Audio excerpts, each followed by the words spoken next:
যদি স্বপ্ন থাকে বিশ্বমানে কোরআন মাজিদের হাফেজ হতে, যদি স্বপ্ন থাকে বিশ্বমানে কোরআন মাজিদের হাফেজ হতে, যদি স্বপ্ন থাকে বিশ্বমানে কোরআন মাজিদের হাফেজ হতে, তবে চ্যালেঞ্জ ছুড়ে দাও হবে তুমি ইনশাআল্লাহ তারি রহমতে, তবে চ্যালেঞ্জ ছুড়ে দাও হবে তুমি ইনশাআল্লাহ তারি রহমতে।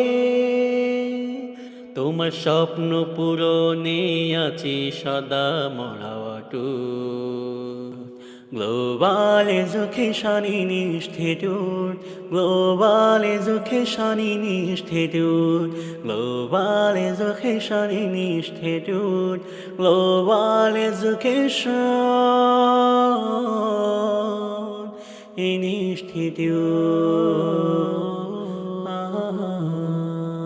মাওলানা মানফুজুর রহমান, যার অক্লান্ত চেষ্টা এ বাগান, যার হাত ধরে কত শত ফুল ছড়িয়েছে খুশবু চারিদিক। মাহফুজুর রহমান সাহেব দামাত বরকাতুহুল আলিয়া, সাথে রয়েছেন আমাদের সকলের উস্তাদ হাশমত আলী সাহেব। দেশে যোগ্য নাগরিক গড়ার লক্ষ্যে আছি সদা অটুট। আলহামদুলিল্লাহ, আমরা সময় আর বিলম্ব করব না, প্রস্তুতিকে পেয়ে গেছি আলহামদুলিল্লাহ। এ পর্যায়ে মাশকুর কোরআন অনুষ্ঠান 2026 শেখুল কোরআন উস্তাদুল হিফাজ শেখ আব্দুল হক হাফিজুল্লাহ দামাত বরকাতুহুল আলিয়া। এ পর্যায়ে অনুষ্ঠান শুরু হওয়ার পূর্বেই কোরআনুল কারীম থেকে তেলাওয়াত করবেন গ্লোবাল এডুকেশন ইনস্টিটিউটের হেফজ বিভাগের ছাত্র মোহাম্মদ মুসা কালিমুল্লাহ। মঞ্চে আসছেন মুসা কালিমুল্লাহ। আউযু বিল্লাহি মিনাশ শাইতানির রাজীম। বিসমিল্লাহির রাহমানির রাহিম। সিবগাতাল্লাহ ওয়া মান আহসানু মিনাল্লাহি সিবগা ওয়া নাহনু লাহু আবিদুন। কুল আতুহাজ্জুনানা ফিল্লাহি ওয়া হুয়া রাব্বুনা ওয়া রাব্বুকুম ওয়া লানা আ'মালুনা ওয়া লাকুম আ'মালুকুম ওয়া নাহনু লাহু মুখলিসুন। أم تقولون إن إبراهيم وإسماعيل وإسحاق ويعقوب والأسباط كانوا هودا أو نصارى قل أأنتم أعلم أم الله ومن أظلم ممن كتم شهادة عنده من الله وما الله بغافل عما تعملون.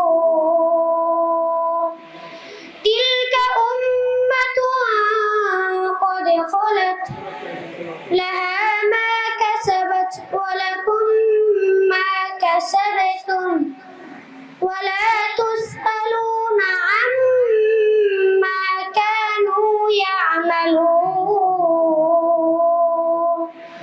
صدق الله العلي العظيم.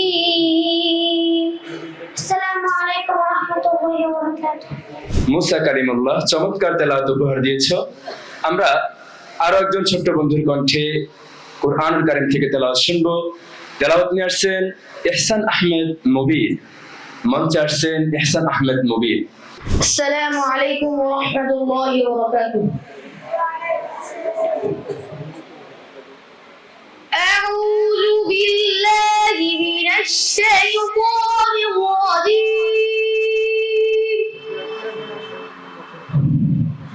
بسم الله الرحمن الرحيم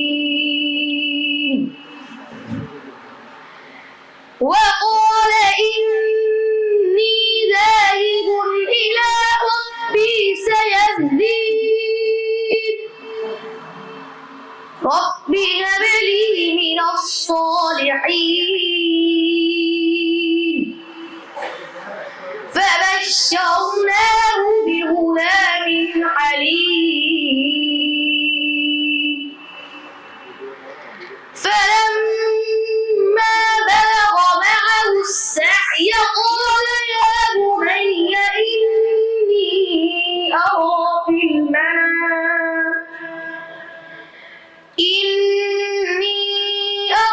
في المنام أني أذبحك فانظر ماذا ترى قال يا أبت افعل ما تؤمر ستجدني إن شاء الله من الصابرين فلما أسلما وتله للجبين وناديناه أن يا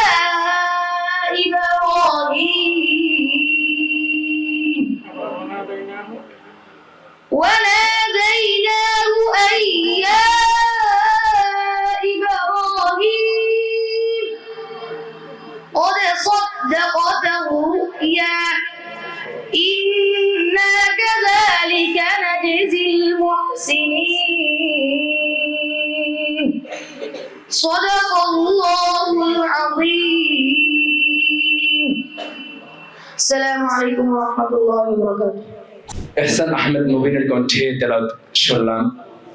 হৃদয়টা শীতল হয়ে গিয়েছে। আমাদের সকলের উস্তাদুল হুফাজ তিনি আমাদের মাঝে বসে আছেন, কোরআন শুনছেন, তার সমস্ত জীবনটাই কোরআনের সাথে জড়িত। সুবহানাল্লাহি ওয়া বিহামদি। একদিন আমাদের সম্মানিত মুদির উস্তাদ বলেছিলেন যে আমি বলতে নাই কথাটা, আমার বারবার মনে পড়ছে, মিটিং এর ভিতরে বলেছিল সারা বাংলাদেশের ভিতরে যত সেলিব্রিটি আছে, যত উচ্চতর মানুষ আছে, সবার চেয়ে পছন্দের এবং প্রিয় আমাদের উস্তাদুল হুফাজ আব্দুল হক সাহেব দামাত বরকাতুহুমুল আলিয়া। আমরা সবাই উস্তাদের কাছে পড়েছি আলহামদুলিল্লাহ, একদিন হলেও উস্তাদের মশক করেছি। আজকে সশরীরে পেয়ে অনেক অনেক গর্ববোধ করছি, আল্লাহ তাআলার কাছে অনেক শুকরিয়া আদায় করছি। আমরা আরো কিছু বন্ধুদের কাছ থেকে তেলাওয়াত শুনবো, তারপরে ইনশাআল্লাহ উস্তাদ আমাদেরকে মশক করাবেন। এই পর্যায়ে কোরআনুল কারীম থেকে তেলাওয়াত নিয়ে আসবেন ছোট্ট বন্ধু নাহিদুল ইসলাম সালমান। মঞ্চে আসছেন নাহিদুল ইসলাম সালমান। السلام عليكم ورحمة الله وبركاته. أعوذ بالله من الشيطان الرجيم. بسم الله الرحمن الرحيم. الذين جعلوا القرآن عضين فوربك لنسألنهم أجمعين عما كانوا يعملون فاصدع بما تؤمر وأعرض عن المشركين إنا كفيناك المستهزئين الذين يجعلون مع الله إلها آخر فسوف يعلمون ولقد نعلم أنك يضيق صدرك بما يقولون فسبح بحمد ربك وكن من الساجدين واعبد ربك حتى يأتيك اليقين صدق الله العظيم السلام عليكم ورحمة الله وبركاته চমৎকার তেলাওয়াত উপহার দিয়েছো, অনেক অনেক জাযাকুমুল্লাহ, আহসানুল জাযা। নির্ভয়ে তেলাওয়াত করতে হবে। আল্লাহ তাআলা বলেছেন ওয়ালাকাদ ইয়াসসারনাল কুরআনা লিযিকরি ফাহাল মিন মুদ্দাকির। আল্লাহ তাআলা কোরআনকে সহজ করেছেন, আমরা সহজ ভাষায় তেলাওয়াত করার চেষ্টা করব। এই পর্যায়ে আমরা আরো একজন ছোট্ট বন্ধুর কণ্ঠে কোরআনুল কারীম থেকে তেলাওয়াত শুনবো। তেলাওয়াত নিয়েছেন মুহাম্মদ সাজিদ। তেলাওয়াত নিয়েছেন মুহাম্মদ সাজিদ, নাজারা বিভাগের ছাত্র।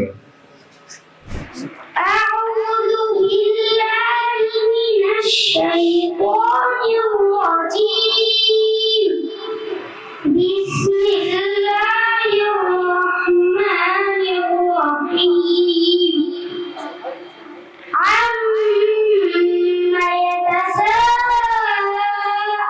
يتساءلون عن النبأ العظيم الذي هم فيه مختلفون كلا سيعلمون ثم كلا سيعلمون ألم نجعل الأرض مهادا والجبال أوتادا وخلقناكم أزواجا صدق الله العظيم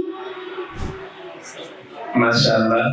আসলে ছোট মানুষ তো একটু, অনেক মানুষ দেখেছে, এরপরে আমাদের ওস্তাদরা বসে রয়েছে, একটু ঘাবড়ে গিয়েছে, স্বাভাবিক, এটা খারাপ কিছু না।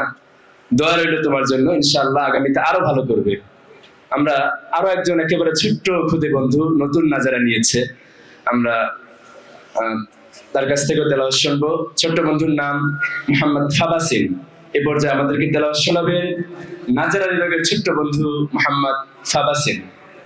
أعوذ بالله من الشيطان الرجيم بسم الله الرحمن الرحيم تبارك الذي بيده الملك وهو على كل شيء قدير الذي خلق الموت والحياة ليبلوكم أيكم أحسن عملا وهو العزيز الغفور الذي خلق 7 سماوات طباقا ما ترى في خلق الرحمن من تفاؤت فارجع البصر كرتين ينقلب إليك البصر خاسئا فارجع البصر هل ترى من فتور صدق الله العلي العظيم মাশাআল্লাহ। ভয় পেলে চলবে? ভয় পেলে চলবে না। আমরা শেষ বন্ধু, আমরা এই পর্যায়ে শেষ ছোট্ট বন্ধুর কণ্ঠে তেলাওয়াত শুনি, আমরা মূল পর্বে চলে যাব। তেলাওয়াত করবেন এখন আমাদের ছোট্ট বন্ধু মুহাম্মদ সুলাইমান। السلام عليكم ورحمة الله وبركاته أعوذ بالله من الشيطان الرجيم بسم الله الرحمن الرحيم الرحيم إنا فتحنا لك فتحا مبينا ليغفر لك الله ما تقدم من ذنبك وما تأخر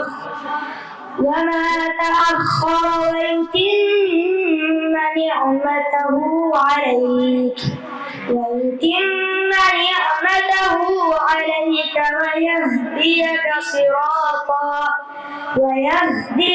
صراطا مستقيما وينصرك الله نصرا عزيزا هو الذي أنزل السكينة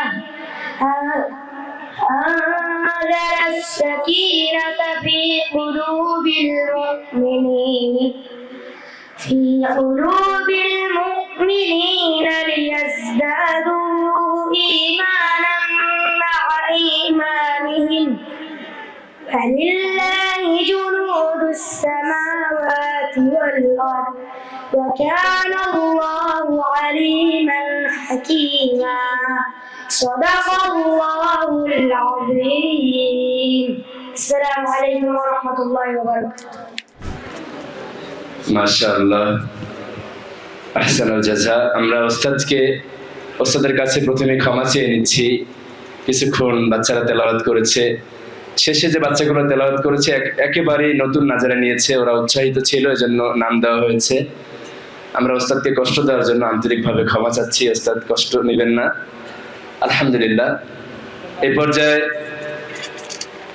আমাদের সকলের হৃদয়ের মণি, উপমহাদেশের কুখ্যাত হাফেজ কোরআন, বিশ্বনন্দিত কিংবদন্তি হাফেজ ওস্তাদুল হুফাজ আল কুররা শেখ আব্দুল হক হাফিজুল্লাহ দামাত বরকাতুহুল আলিয়া, ওস্তাদকে অনুরোধ করব তিনি তার মাশকের মাধ্যমে আমাদেরকে অনুপ্রাণিত করবেন এবং আমাদেরকে দিক নির্দেশনা দিবেন ইনশাআল্লাহ। আলহামদুলিল্লাহ, আল্লাহ তাআলার শুকর। আল্লাহ তাআলা আমাদেরকে আজকে একটি জান্নাতি পরিবেশে কোরআনে কারিমের নিসবতে আল্লাহ তাআলা এখানে উপস্থিত করেছেন, বলুন আলহামদুলিল্লাহ।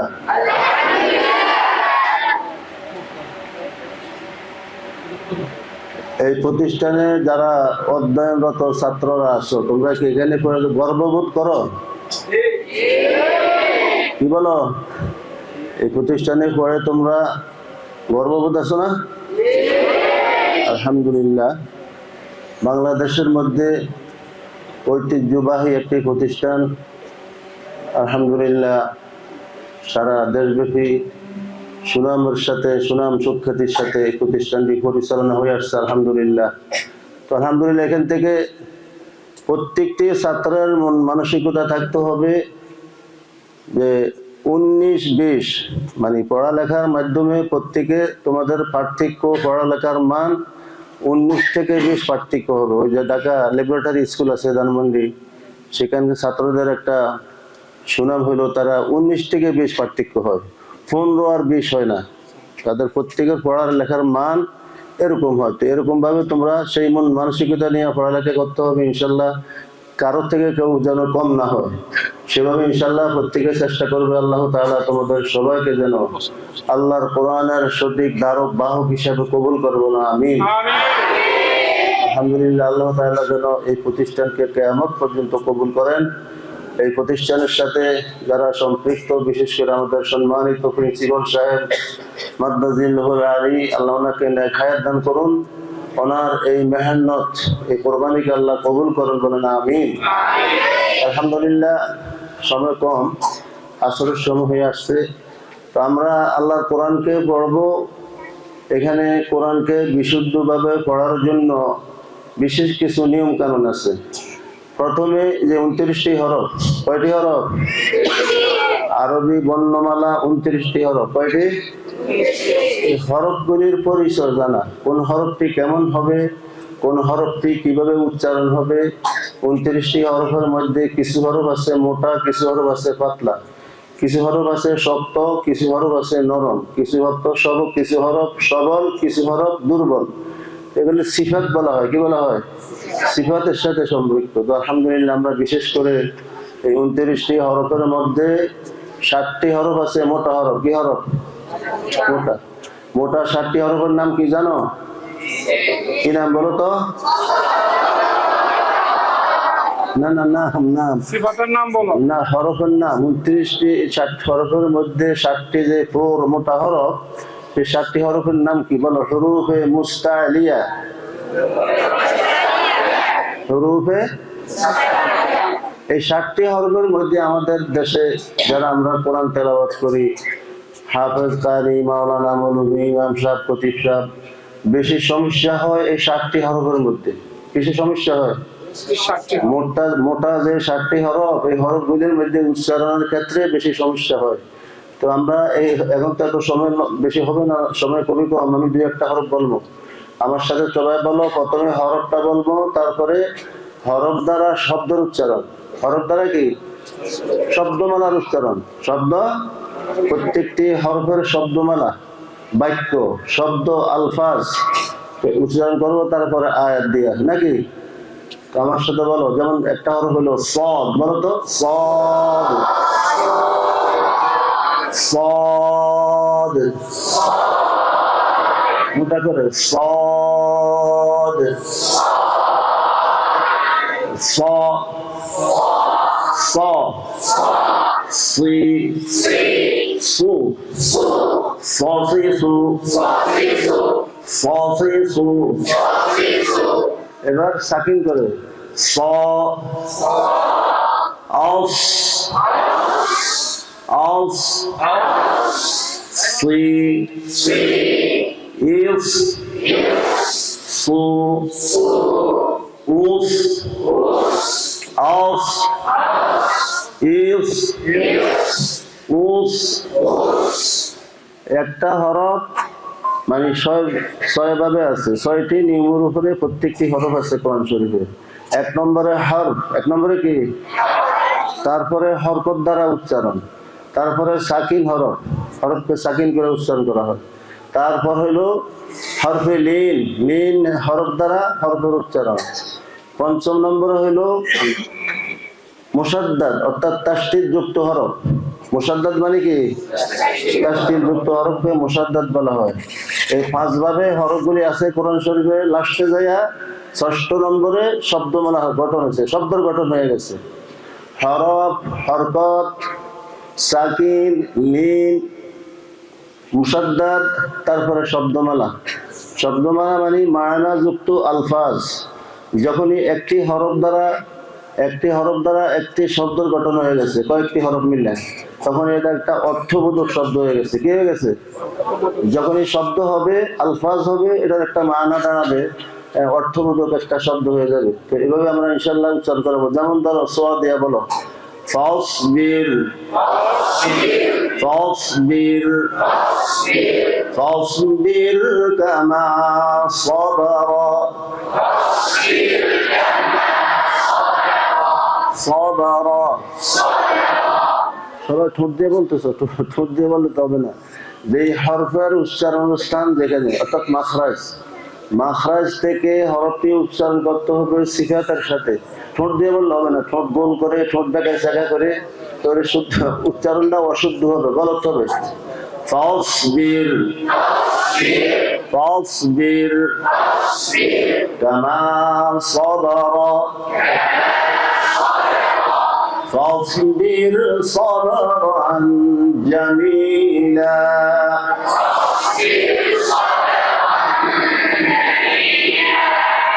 فاصبر فاصبر صبرا جميلا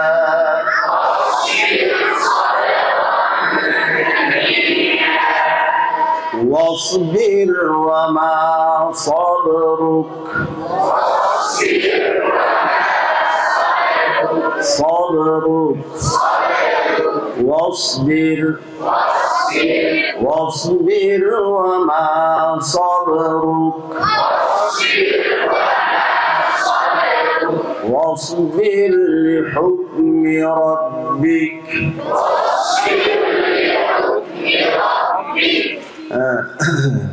بالصلاة والصلاة بالصلاة والصلاة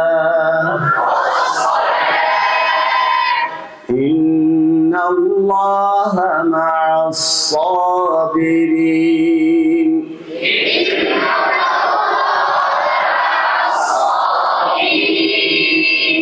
এরকম ভাবে এখন আয়াত ধরো আয়াত সওয়াদের আয়াত ওয়াল আসর সূরাতুল আসরের প্রথম আয়াতে সওয়াদ আসছে ওয়াল আসর আসর ওয়াল আসর ইন্নাল ইনসানা লাফি খুসর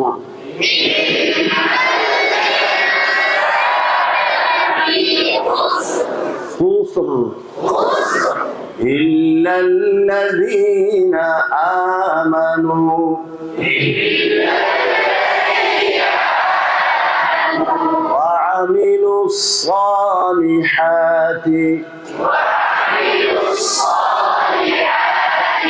وتواصوا بالحق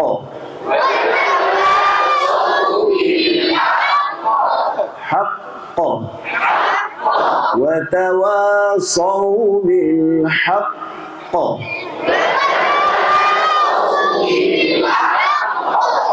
حق অক্ষ করলে কলকলা হবে কলকলাটা খুব শক্ত হবে এবার মিলে পড়ো وتواصوا بالحق وتواصوا بالصبر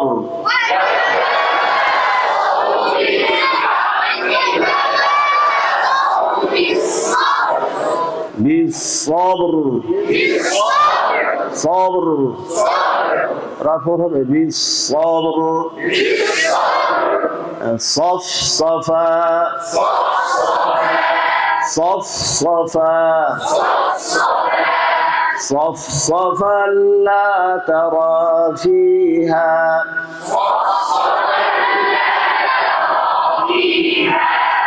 أحسن القصص قصص بتصوت أحسن القصص قصص أصحاب الجنة أصحاب النار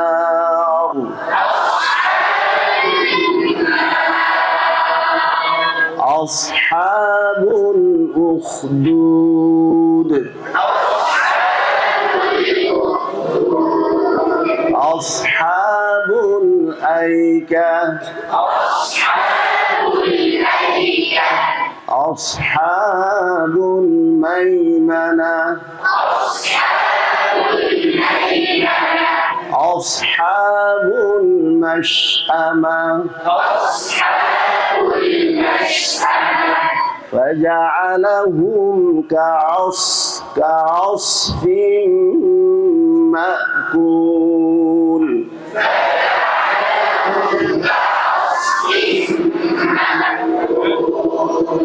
كعصف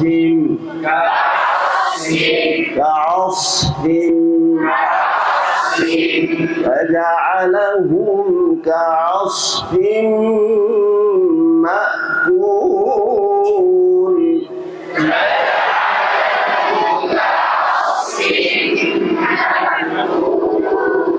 مأكول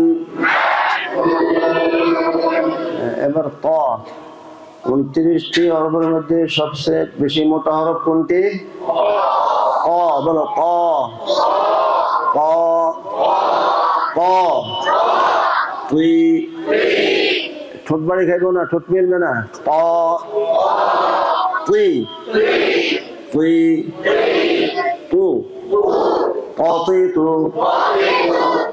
তুই তু ক أط طي إط طو وط আত ইত উত যেমন ধরো তাত্তালিউ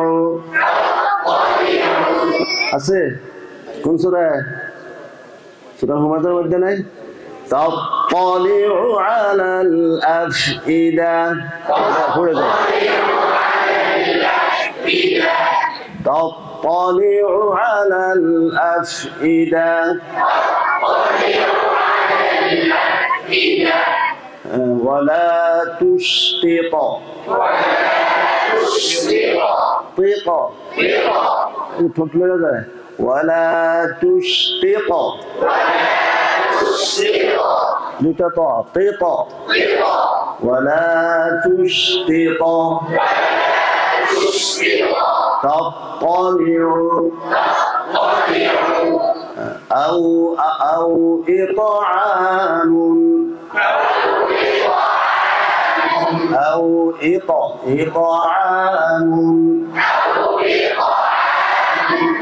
الذي أطعمهم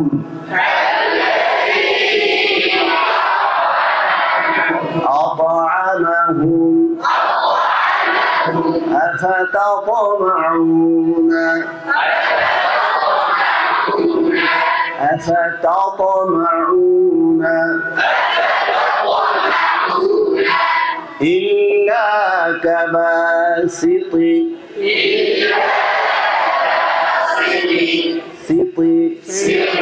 প্রথমে সিন পরে প মোটা পাতলা ছোটাইছে إلا كباسط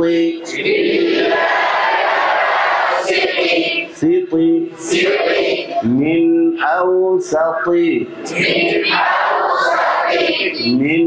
أوسط وإلى الأرض كيف سطحت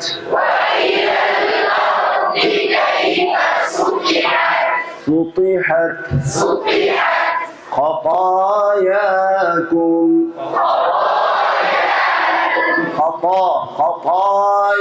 خطيئاتكم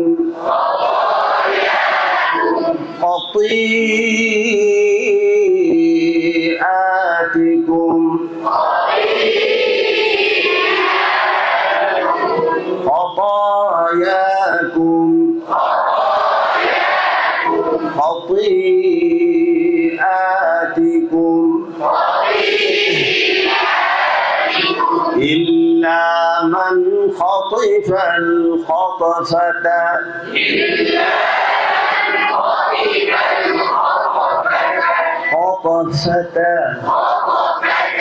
إلا من خطف الخطفة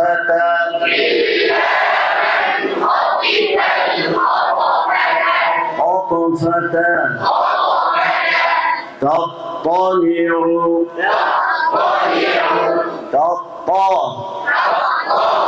ঠোঁট দ্বারা বললে হবে এবার বলতে হবে না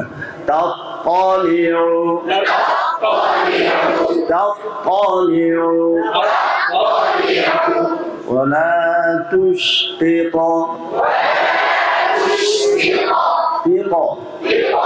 والناشطات نشطا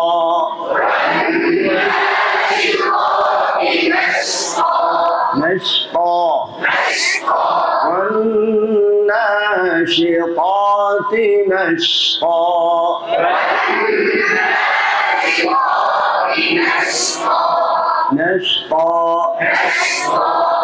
ওই একটা ঘুমিয়ে পড়ে যেতেছে কি রে ঘুমিয়ে পড়ে যায় সোজা বল এই গরমে ঘুমাসে কোন শীত তেলাওয়াতের সময় তো সাকিনা না ছিল এই জন্য ঘুমাসে কি রহমত বর্ষিত হয় কি হয় তো ঘুম আসবে অটোমেটিক ঘুমাইবেন না কেউ হ্যাঁ বলো এবার বদ এবার কি 29টি হরফের মধ্যে সবচেয়ে কঠিন হরফ কোনটি জানো বদ বলো 29 হরফের মধ্যে শক্ত হরফ কঠিন হরফ কোনটি বদ বদ ব ব দুই দুই ঠোঁট না ব দুই দুই বু বগিদু বগিদু ব অব দুই ইব ইব বু উব উদ করে দেব না দাল না তো বহ উব উব অব ইব উব বল্লা বল্লা বল্লা ইয়াদিল্লু বল্লা ইয়াদিল্লু মা বল্লা মা বল্লা মা বল্লা সাহিবুকুম ওয়া মা গাওয়া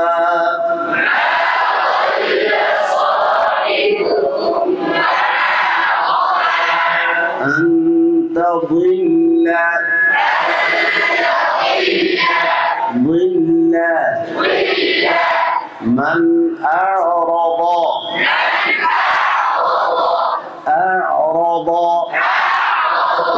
رض أعرض يعرض أعرض يعرض من أعرض عنه ومن أعرض عن ذكري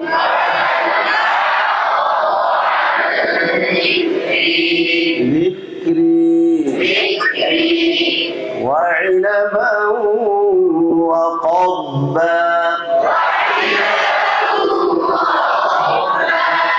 وقضبا وقضبا اركض برجلك اركض بضاد اركض برجلك اركض برجلك تعرف في وجوههم نظرة النعيم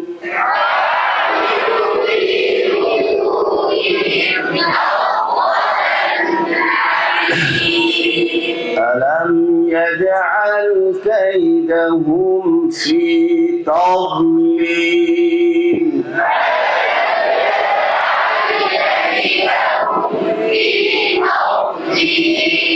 تضليل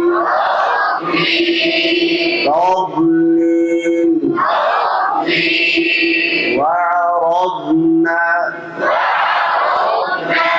وعرضنا جهنم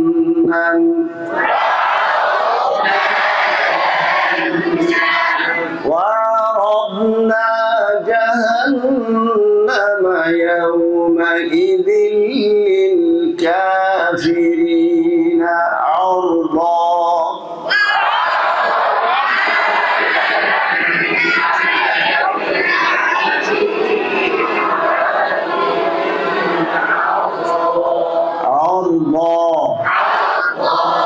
الذي أنقض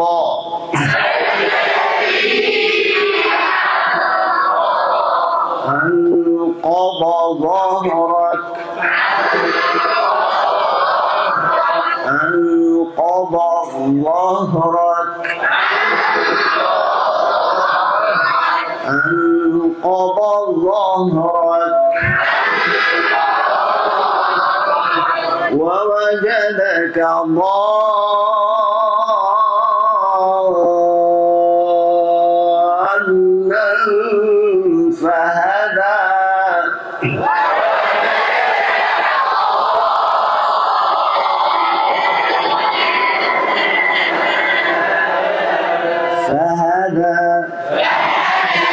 ضال ضالا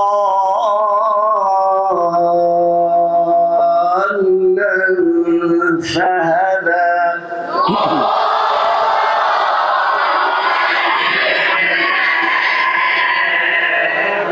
فهدى وقضينا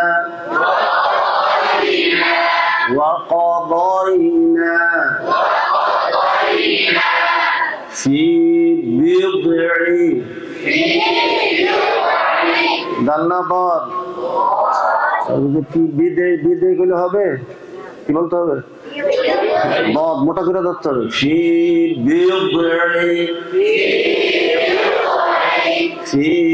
بضع سنين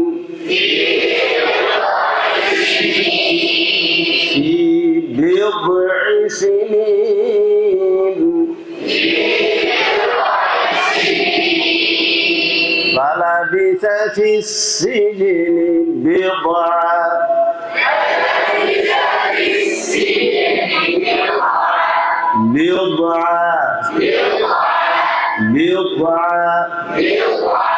فلبث في السجن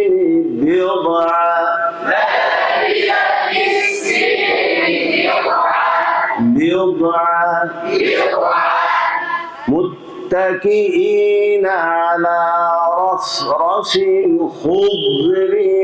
خضر وعبقري حسان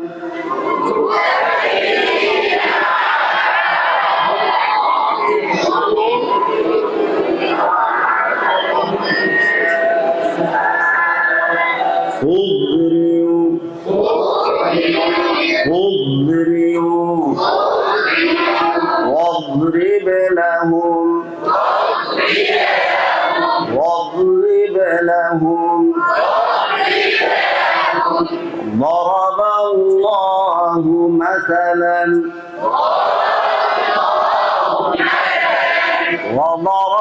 الله مثلا ضربت فضرب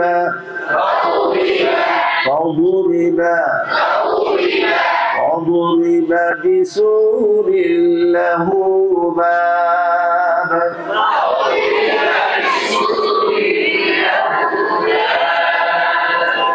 প্রত্যেকটি হরফ সঠিকভাবে উচ্চারণ করতে হবে কি করতে হবে মাখরাজ থেকে প্রত্যেকটি হরফের উচ্চারণের স্থান থেকে হরফটি বাহির হইতে হবে সিফাতের সাথে কিসের সাথে সিফাতে লাজিম আছে প্রত্যেকটি হরফে 5টি 6টি সিফাত থাকে কয়টি সিফাত 6টি থাকে তো ওই সিফাতের সাথে যখন হরফটি উচ্চারণ হবে তখনই হরফটি সঠিক হবে উচ্চারণ হবে তা না হয় উল্টাপাল্টা হয়ে যাবে কি হবে হরফের উচ্চারণ যদি উল্টাপাল্টা হয় তো অর্থের মধ্যে উল্টাপাল্টা হয়ে যাবে কি হবে কথা বুঝো যে আল্লাহুস সামাদ সাদের কা সামাদ কি বলে সামাদ সামাদ বললে হবে কি বলতে হবে আল্লাহুস সামাদ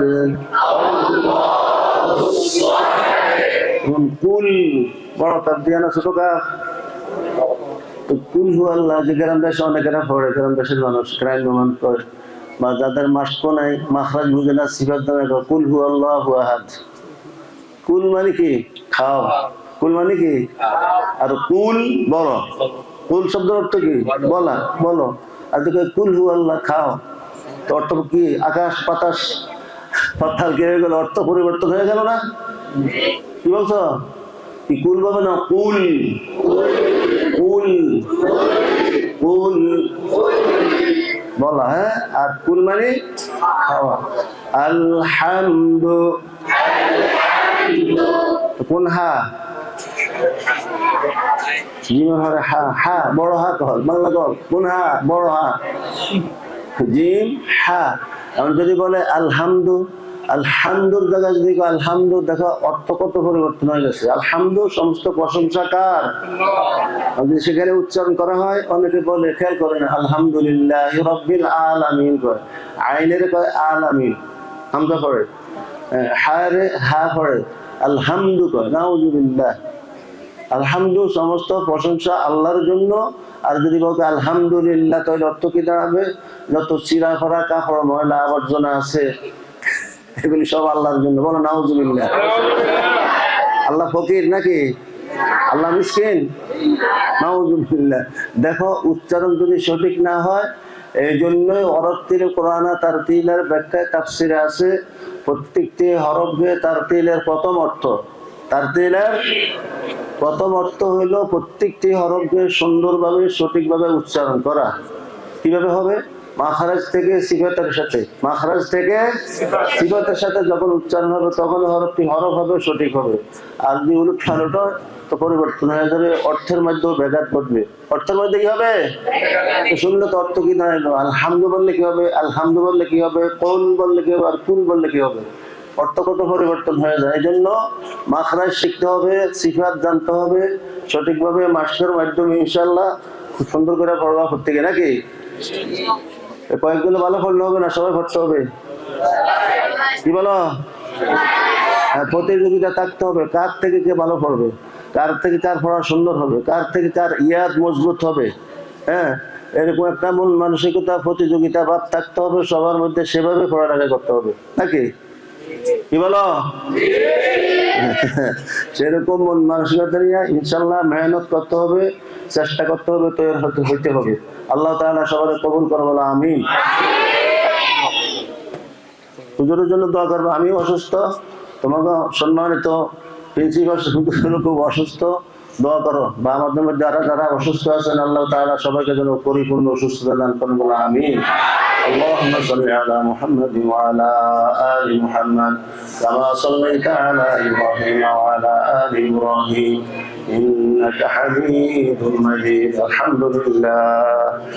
الحمد لله الذي هدانا لهذا وما كنا لنهتدي لولا أن هدانا الله. ربنا ظلمنا أنفسنا وإن لم تغفر لنا وترحمنا لنكونن من الخاسرين. ربنا افتح بيننا وبين قومنا بالحق وأنت خير الفاتحين. يا حي يا قيوم برحمتك نستغيث أصلح لنا شأننا كله ولا تكلنا إلى أنفسنا طرفة عين. اللهم أرنا الحق حقا وارزقنا اتباعه وأرنا الباطل باطلا وارزقنا اجتنابه. اللهم إنا نسألك الهدى والتقى والعفاف والغنى. اللهم إنا نعوذ بك من زوال نعمتك وتحول عافيتك وفجاءة نقمتك وجميع سخطك.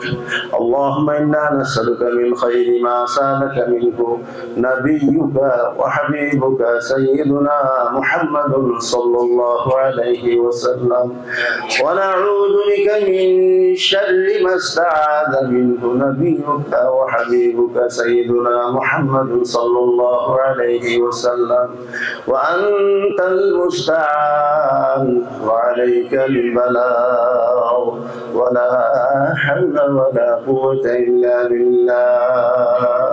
يا رب العالمين.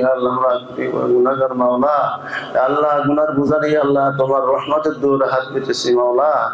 আল্লাহ তুমি দয়া করে মেহেরবানি করে মাওলা আজকের এই তেলাওয়াতের উসিলায় আল্লাহ তখন পর্যন্ত যে মাশগুল কোরআন হয়েছে, তেলাওয়াত হয়েছে, আল্লাহ এই তেলাওয়াতকে উসিলা করে মাওলা আমাদের জীবনের সব গুনাহগুলি মাফ করিয়ে দিন মাওলা।